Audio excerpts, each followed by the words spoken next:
2. Phaëton's fall. A world in peril. The all-powerful Father, having summoned the gods above as witnesses, along with the one who had bestowed the chariot upon Phaëton, realizing that without aid, all things would perish in catastrophic ruin, ascends to the highest peak, from where he typically spreads clouds over the vast expanse of the earth. However, at that moment, he lacks both clouds to cover the earth and showers to send down from the sky. He thunders loudly and hurls lightning from his right ear at the charioteer, simultaneously ending both his life and his reign over the chariot, and quelling the raging flames. The horses, startled, leap in the opposite direction, shaking off the yoke from their necks and freeing themselves from the torn harness. The reins lie in one place, the axle tree is wrenched away from the pole in another, the spokes of the wheels are broken in yet another, and the fragments of the shattered chariot are scattered far and wide. Meanwhile, Phaëton, his yellow hair consumed by flames, is hurled headlong and carried through the air for a great distance, much like how a star might seem to fall from the serene sky, although it has not truly fallen. The great river Eridanus receives him in a part of the world far from his homeland, where it bathes his foaming face. 3. Echoes of Loss. A lament for Phaëton. The tale unfolds with poignant tragedy as the sisters of Phaëton, consumed by grief, undergo a profound metamorphosis.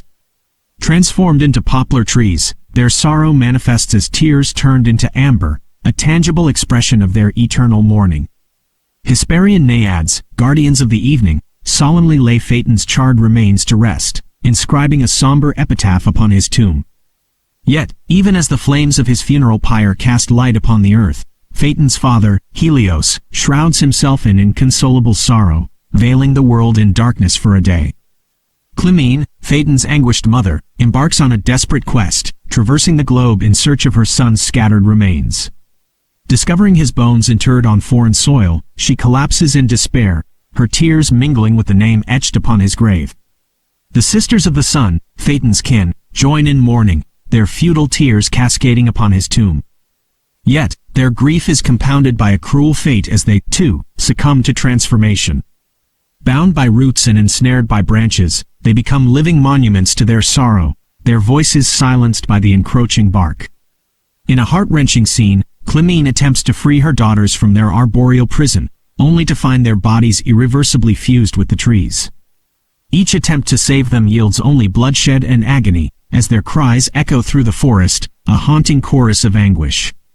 As tears continue to flow, the once fluid amber hardens upon the branches, a testament to the enduring sorrow of Phaëton's legacy. And so, the river carries forth this precious relic, destined to adorn the necks of Latian women, a bittersweet reminder of a tragic tale untold. 4. Unending sorrow, from human to swan and god in despair. Cycnus, son of Sthenelus, bore witness to this peculiar spectacle. While he was related to Phaëton through his mother, his affection for him ran even deeper. Abandoning his kingdom where he ruled over the Ligurian people and cities, Cycnus now filled the verdant banks of the river Eridanus with his sorrowful cries.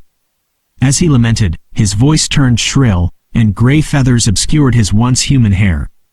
A long neck emerged from his breast, and a membrane connected his reddening toes. Feathers adorned his sides, and his mouth now sported a bill without a point. Cycnus underwent a transformation, rejecting the heavens and the air, mindful of the unjustly sent fire. Preferring streams and lakes over flames, he sought solace in the waters, a stark departure from the inferno above. Meanwhile, Phaëton's father, draped in squalor and stripped of his brilliance, resembled his eclipse-shrouded form. He despised the light, himself, and the day, consumed by grief and resentment, withdrawing his services from the world. "My existence has been restless since the dawn of time," he mourned, enduring endless toil without acknowledgement. "Let another take the reins of the chariot of light. If no one else can, let even Zeus himself assume control, if only to comprehend the peril I faced. Let him see that failure to manage those flame-footed steeds did not merit death." As Phaëton's father voiced his despair, the gods implored him, urging him against casting darkness upon the world. Zeus, too, refrained from hurling his thunderbolts but issued stern warnings. Phoebus gathered his trembling, frenzied steeds, venting his anger and blame upon them, holding them responsible for his son's tragic fate.